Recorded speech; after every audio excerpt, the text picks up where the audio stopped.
G'day guys, welcome back to my channel. My name is Wildkard. Thank you for being here and watching my content. As always, it is my pleasure and privilege to talk about the greatest sport in the world, rugby. And the Rugby World Cup has just kicked off to one of the craziest, one of the most technical, one of the most, I guess, disappointing if you're an All Black fan. This game was just, I thought, in every aspect of the game, the French was just a little bit better than the All Blacks tonight, to be honest. I think, let's start with the kicking game. It really started to show that obviously in Super Rugby, it's frowned upon to do the kicking game, right?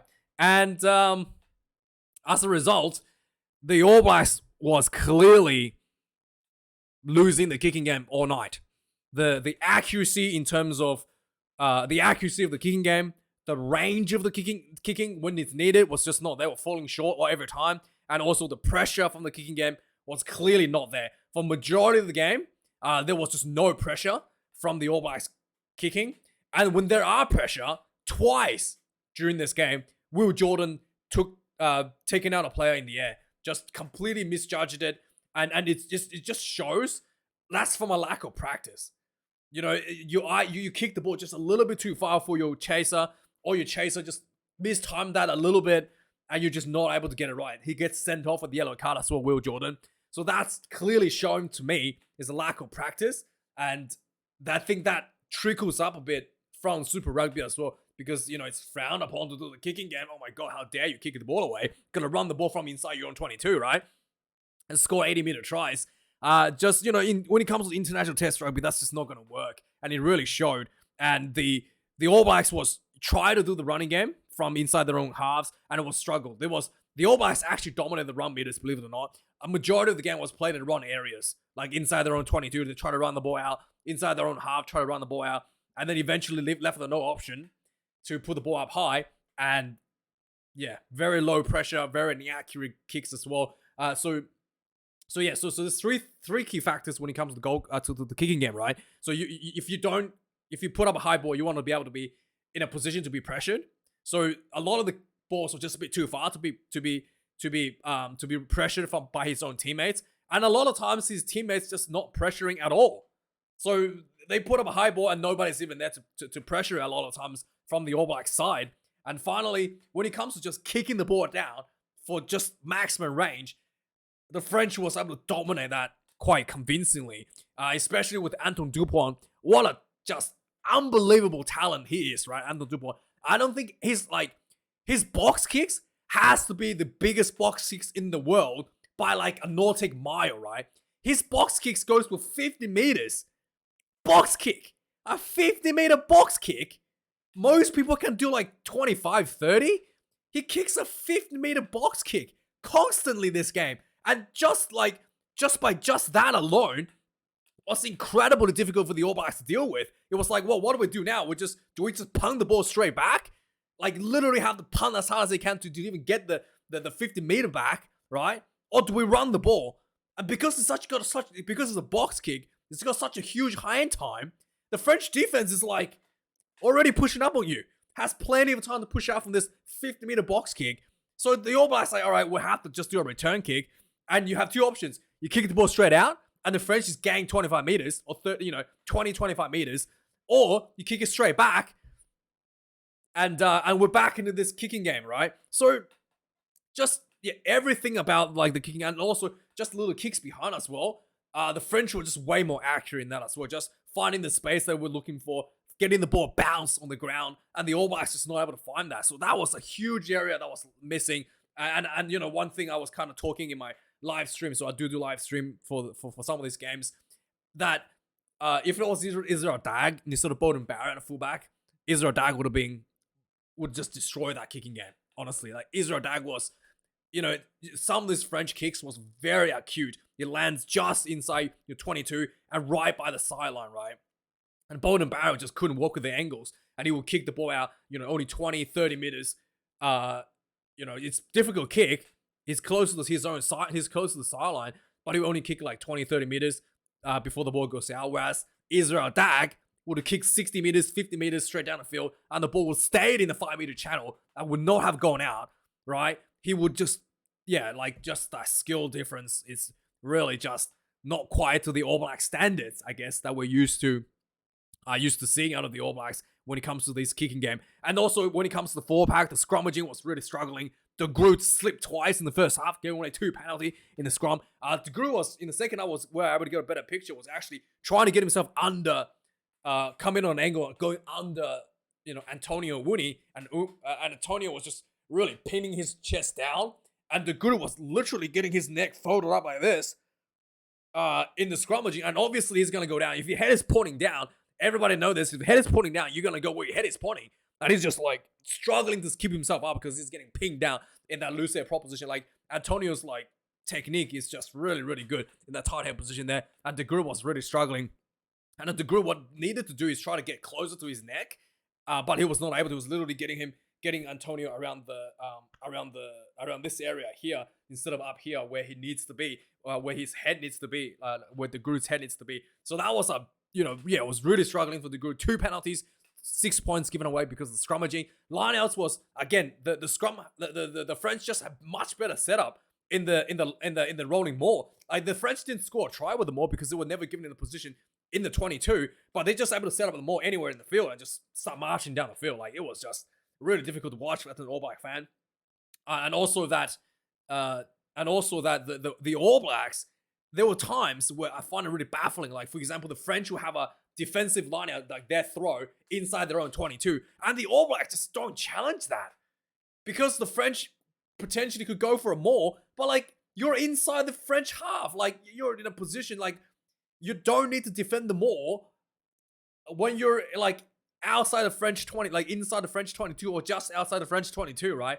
If you jump up and try to contest the ball, you could easily put yourself in a position for attack, right? And the All Blacks literally just sitting there like preparing for the maul to be said, whilst a much better option would just be challenge for it and try to get the ball in a position where you can just attack to score a try. So that was a big loss as well for the All Blacks. And outside of that, the one positive for the All Blacks was that when they did get the ball, when they did attack, they did get more run meters in the French team, and they were able to break more tackles, make those mistakes from the French defense, which was impressive. But like I said, the All Blacks was not playing in the right area of the field to make those line breaks, to make those missed tackles count from the French team, which was the big difference because the kicking game was so poor. So with that being said, let's have a look at some of the match stats from this game. Like I said, the All Blacks, Ash has more run meters, 654 run meters to the French, 422. 2 tries apiece. The big difference here is the penalty count. There was a lot of just silly penalty that was given away by the All Blacks, like the 2 scrum penalties. Will Jordan getting sent off for a yellow card for mistiming a high ball. Like you can tell that Will Jordan, you can tell the high ball, pressure is completely different. When the French put up a high ball, they don't have one person shoot out of the line to try to get it, right? They have 3 defenders move up in the line and try to make the tackle and get the turnover. Whereas the All Blacks, a lot of times they put up a high ball, nobody's pressuring, and if like just no one's even there in the first place. And when there is someone, it's Will Jordan bolting down the field trying to catch the ball on the fly, and then he misjudged it twice. He could have could have got a red card there. He gets sent off for 10 minutes as well, and just that's the difference. It shows that that's the difference, that you clearly did not prepare for this in the training. That is the difference between the 2 teams. So yeah, defense, 122 defenders, tackles made, 32 missed tackles. Tackle count was actually quite high for the French team, just about half time. 22 missed tackles already for the French. And so yeah, the All Blacks was doing really well, breaking the tackles but not in the right areas. 60 missed tackles for the All Blacks, 91 tackles made. Kicks in play, like I said, this is like Lions tour levels of kicking game that was on display today. 44 kicks for the this was like, you think this was Warren Gatlin in the coaching box. 44 kicks for 44 kicks for the French, 39 for the All Blacks. Like they and then the goal kicking, Ramos actually missed a couple. He missed a couple. I think he hit post once, but anyway, there was a few misses for the French, and there was 2 misses for Richard Mwonga from the sideline, from the goal kicking as well. So not great for both teams in terms of goal kicks. And lineouts, one lineout lost for both teams. And scrum, this is one that really kind of will rile up Ethan de Group a little bit. He slipped twice, giving away 2 penalties, and lost one of his own scrums. Penalty count overall, like much better discipline by the French. Only 4 penalties conceded overall, man. That is ridiculously good. They conceded 1 penalty in the second half, 3 penalties in the first half. The All Blacks conceded 7 penalties in the second half, 5 penalties in the first half. Just completely fell off a cliff in the second half there, with Will Jordan giving away a yellow card as well. In the second half, it's just, it's really painful to watch, to be honest, if you're an All Black fan. So let's have a look at some of the key moments of the game. So the All Blacks actually opened up extremely good. I was literally jumping out of my chair for that. That was so good. So a minute into the game, the All Blacks had an opportunity for a line out, and they set the ball out, and they just had like 3 or 4 options set in field. Like it was just perfectly set up. Like there was 3 or 4 options. The ball goes to the third option, which was Anton Leonard-Brown. Leonard-Brown runs into his defender, and then Riku Ioane just ran an angle straight into that same defender, and Anton Leonard-Brown just popped the ball straight to Riku, and Riku just bolted straight through around the defender and just carves down the field. I was just like, it was unbelievable. Like the speed that Riku Ioane can put on this the ball is just like so good. Like they need to give him more opportunity to run balls like that, man. That was the only time he was actually given space, and he just absolutely destroyed. And then he runs through. He got about 10 into the opposition 22, and the ball comes out. Repeated penalties by the French team. Lots of pick and go by the All Blacks, and then the ball. And then the referee goes back for the penalty. Takes a quick tap. Aaron Smith again got really close to the. It takes a quick tap, immediately gets a penalty for French, gives a penalty for offside. The ball comes out, Beauden Barrett cross for kick, ball bounced on the ground, straight into the hands of Mark Talea. Try time for the All Blacks, 1 minute into the game. And that looked spectacular, absolutely spectacular. Everything was executed perfectly, and it was try time for the All Blacks. Immediately from the kickoff, again, when the French gets the kickoff, they just set up a caterpillar maul, and Anton Dupont would do his 50-meter box kick, right, to clear the ball out. But the All Blacks decides to crash the ball first. So they get Papali to crash the ball, and obviously, when you crash the ball inside your own 22, there's a risk of getting turned over. Completely unnecessary. He gets turned over, obviously, penalty. And France immediately gets 3 points back from the kickoff, 3 points to 5. There was a lot of back and forth goal kicking. 90 minutes into the game, we were given the privilege to witness the first scrum in the Rugby World Cup 2023, and the Ethan de Group gets buckled. Actually, that's not this. I think this was the second scrum. The first scrum actually looked quite good for the All Blacks. This was the second scrum. Ethan de Group, literally, there was a massive engagement, and Ethan de Group just immediately slipped from the engagement, and the referee penalized him for sleeping. And again, de Group was going in onto Antonio on an angle, and his right foot was just out, like sticking straight out, and then he was not able to get a firm footing on the ground. And also, because it's summer and it's dry in France, I'm guessing the ground is super dry, and the grass is probably really short, so he was just not able to find that footing, and he just gets slipped out immediately from the engagement. And this happened twice in the first half, and he was giving away 6 points from that. So yeah, he gives the penalty here. Ramos popped this one, 6 points to 5. The 25 minutes into the game, there was a All Blacks penalty 22 meters out. They put on a lot of nice pressure from this 20-meter line out. Just, crash balls, pick and goes. Really should have gone wider, I felt like. But eventually they get a penalty, and they decided to take the 3 points for the All Blacks. Gets himself back 8 points to 9. And then immediately from the kickoff, the French was caught in front of the goal kicker, in front of the kicker. So the referee goes back for a 50-meter scrum. And again, Ethan de Group was going on such a huge angle, and maybe the ground is just too short, and the turf was just too firm for the dry summer heat. He slips again, penalty, right on the center field 50-meter mark, and Ramos more than happy to pop this one over. 50-meter kick, 9 points to 8 to French. Just for half time, the All Blacks gives to another penalty, and this was Mark Talea actually did really well. This was 32 minutes into the game, did really well to turn the ball over, and then he gets tackled and didn't release the ball from that, and he gets penalized for by the referee for basically holding on to the ball on the ground. And Ramos actually missed this one. This was coming like from the right hand side, and he kind of like, you know, kicked the ball across the post and missed that. So halftime score 9 points to 8.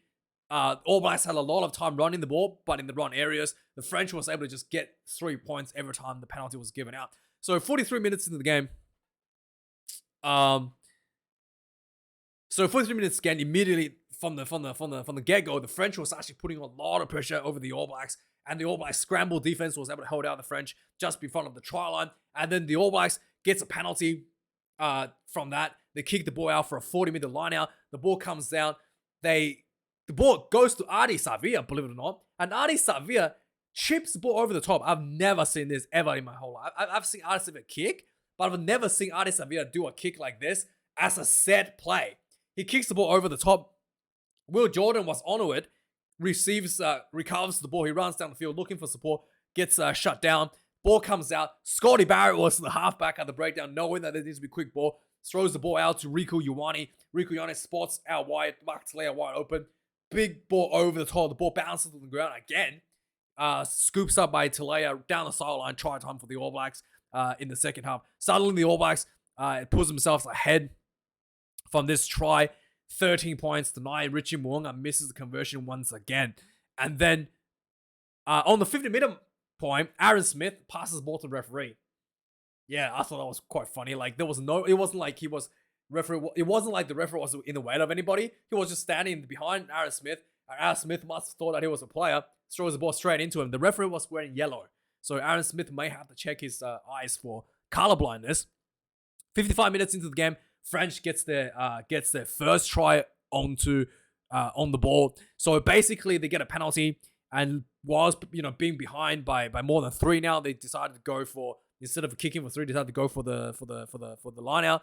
They get the ball down. The maul was actually stifled by the All Blacks because they actually put the players up a 5-meter line out. They actually put the players to contest that, but the French got the ball back.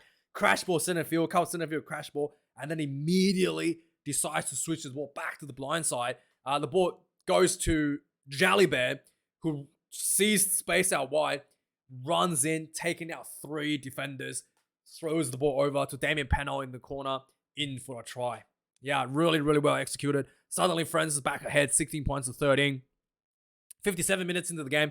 Again, a lot of lackluster kicking. Finally, the All Blacks decided to put a pressure on one of their kicks. Bolden Barrett puts a high ball up. Will Jordan bolts in, takes out Thomas Ramos in the air. Yellow card. Lucky it wasn't a red. And Ramos landed on his side, so it wasn't a red card. And then after this one, the French kicks the ball out for a line out. They set up a maul. The maul gets collapsed, illegally gets a penalty advantage. And eventually, the All Blacks, the French goes back for that penalty, takes the 3 points, tick the scoreboard up to 19 points to 13, I think, at this point. Yeah,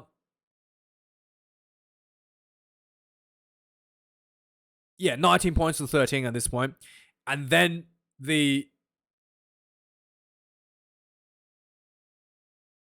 what happened here? 64. Yeah, and then after this they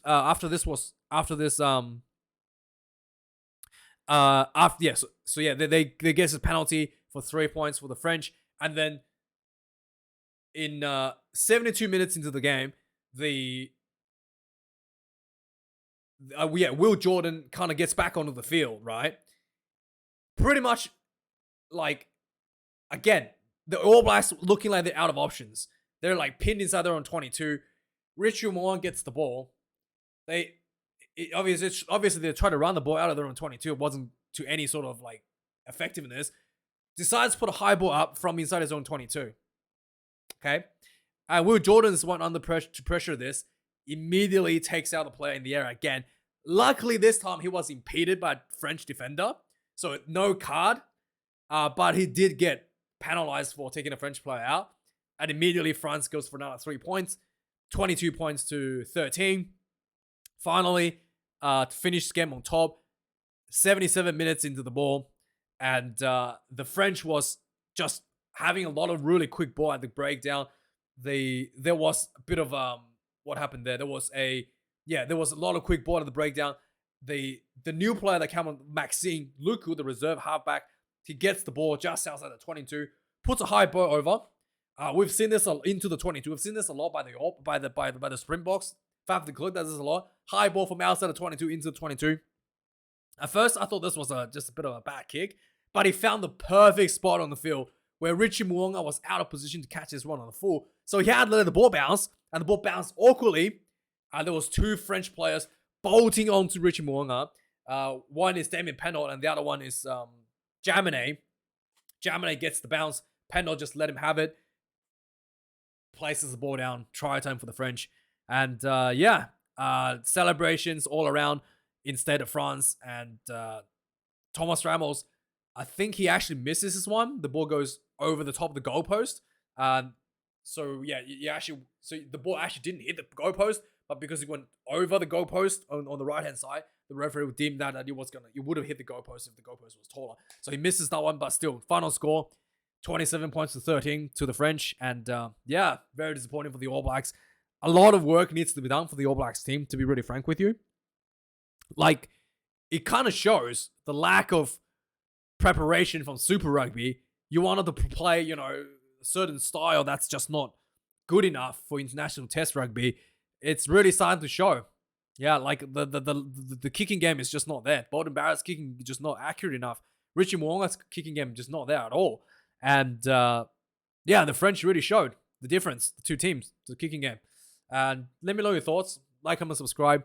Thanks for all the guys who, donate me their hard-earned money to support my endeavor. Do really appreciate it. And thanks for watching. I'll see you guys tomorrow for reviews, and I will be doing commentary for the Springboks versus Scotland game. So thanks for watching, guys. I'll stay tuned, and I'll see you guys a bit later. Have a good one. Cheers.